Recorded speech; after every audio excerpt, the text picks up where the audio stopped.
Iniciando a apresentação de mais um trabalho da Faculdade UNA no curso de Engenharia de Software. Eu sou Vinícius, do RA 42521031. Vou fazer a minha autodescrição. Sou um homem pardo vestindo uma blusa branca e vermelha, com olhos escuros, cabelo ondulado e castanho e olhos bem escuros. Hoje vou estar apresentando para vocês um trabalho que move a temática de índice de suicídio. A introdução será informada agora. Abre aspas. O suicídio é um dos problemas de saúde pública mais complexos e desafiadores da atualidade, refletindo não apenas o sofrimento individual, mas também questões sociais, econômicas, culturais e psicológicas profundamente enraizadas. Analisar os dados referentes aos índices de suicídio no Brasil permite compreender de forma mais ampla quais estados apresentam maior incidência, quais grupos populacionais são mais afetados e quais motivações ou fatores estão associados a esses casos. Esse estudo tem como objetivo examinar um banco de dados com informações sobre os registros de suicídio, buscando identificar padrões regionais, perfis predominantes e possíveis causas que levam indivíduos a tentarem contra sua própria vida. A partir dessa análise, pretende-se oferecer subsídios para o desenvolvimento de políticas públicas mais eficazes, estratégias de prevenção e ações de conscientização voltadas à valorização da vida. Mais do que uma simples leitura de estatística, esse trabalho propõe uma reflexão crítica sobre a realidade social por trás dos números, reconhecendo a importância da escuta, do acolhimento, da construção de uma rede de apoio emocional capaz de reduzir os impactos desse grave fenômeno. Fecha aspas. A partir dessa análise, conseguimos iniciar com a primeira pergunta desenvolvida. Qual o público que mais suicida? E analisando dentro do banco de dados oferecidos pelo Kaggle, conseguimos chegar à conclusão que o grupo que mais se suicida, representado pelo azul escuro,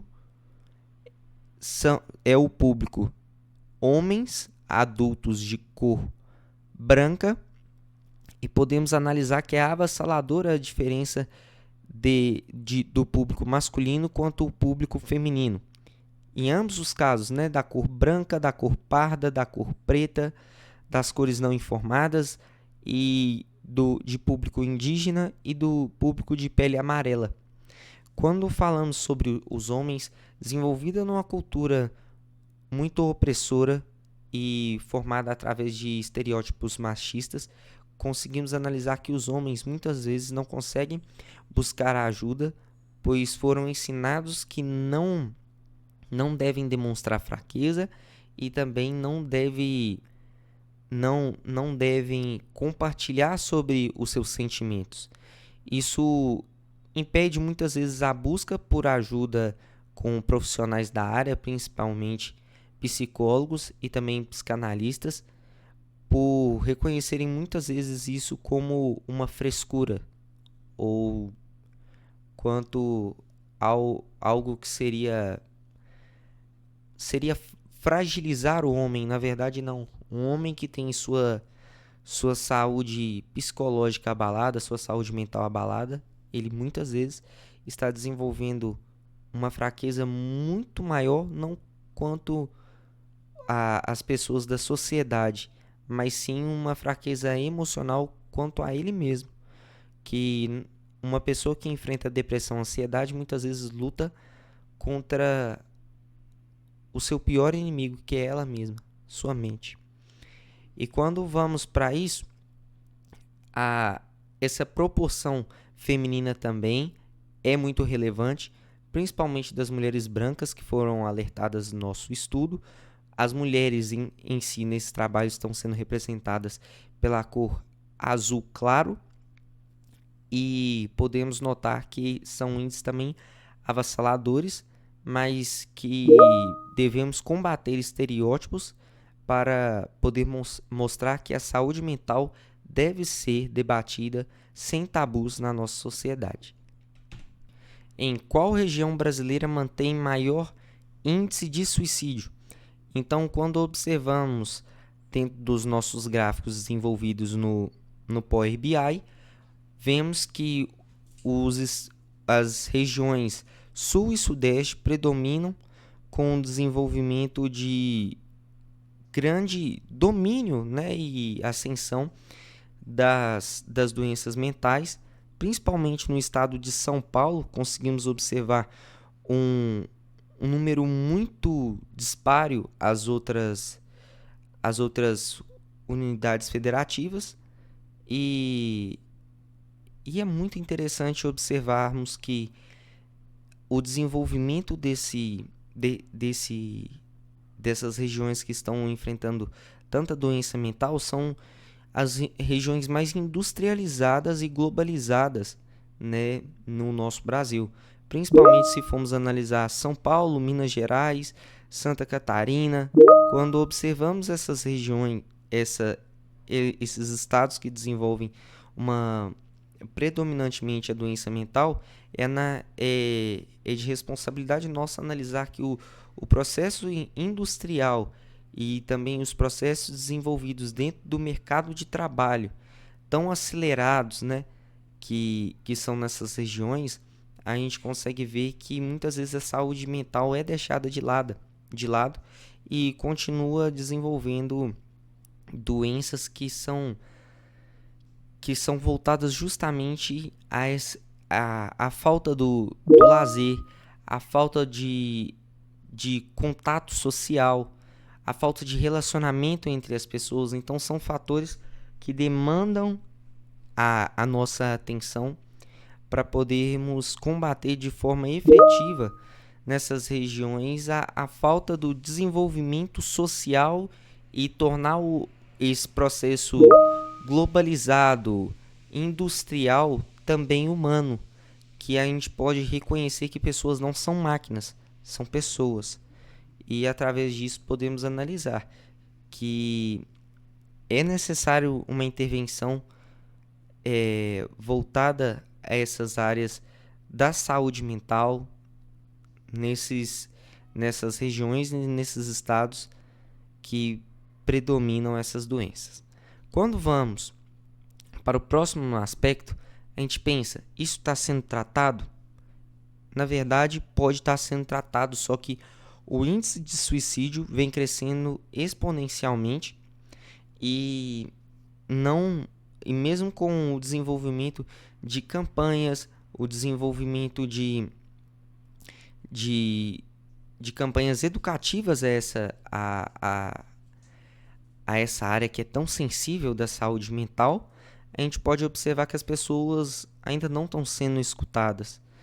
E o combate a isso muitas vezes não vem através somente de observar na televisão uma campanha de Setembro Amarelo. Não é efetivo somente em um mês falar sobre saúde mental. E, na verdade, saúde mental tem que ser tratada todos os dias. E quanto mais a gente passa por esse processo de aceleração do nosso ritmo, do mercado de trabalho, da desconexão com as pessoas, a gente pode observar que o mundo está se tornando relacionado somente através das telas. A gente vende uma falsa sensação que todos estão bem e, na verdade, a tristeza, a maneira desolada em que as pessoas vêm vivendo só está sendo reprimida, está sendo escondida e ao mesmo tempo que propagamos muitas informações, ao mesmo tempo vivemos uma era de grande desinformação. Então é nítido o crescimento dos índices de suicídio justamente por a falta de combate efetivos a essa área de psicologia, de relacionamento humano e ao crescimento também avassalador de um mercado de trabalho que exige pessoas que pessoas trabalhem de maneira em que se desconectem da realidade de estar frente a frente com outro ser humano, e nós passamos para um momento em que tornamos seres humanos mercadorias, e o valor da vida vem sido cada vez mais esquecido. Então, pode-se dizer que esse crescimento exponencial define que não estamos combatendo de forma efetiva a doenças como a depressão e a ansiedade na nossa sociedade. E para concluir o nosso trabalho, vamos definir através da seguinte conclusão. Abre aspas. Por conclusão, é necessário a busca por métodos efetivos de ajuda e apoio psicológico para um problema que não afeta somente o Brasil, mas sim todo mundo. Precisamos entender que os problemas são variáveis de pessoas para pessoas, mas o combate mais efetivo são estender a mão e se atentar aos sinais nas conversas. Afinal, não são números, são pessoas. Então, o que podemos observar também são os 4 passos para ajudar uma pessoa sobre risco de suicídio, com a campanha do Ministério da Saúde.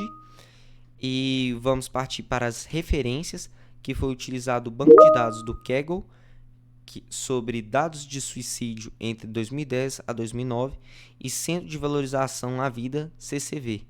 E é importante deixar frisado o número do Centro de Valorização à Vida, que está disponível na internet, e qualquer pessoa que sinta esse momento de uma tristeza e uma angústia avassaladora, essas pessoas são psicólogos que vão estar disponíveis 24 horas para poder te atender e poder te escutar. E assim encerro mais um trabalho, agradecendo a cada um de vocês pela atenção e por se conscientizarem em uma causa tão nobre.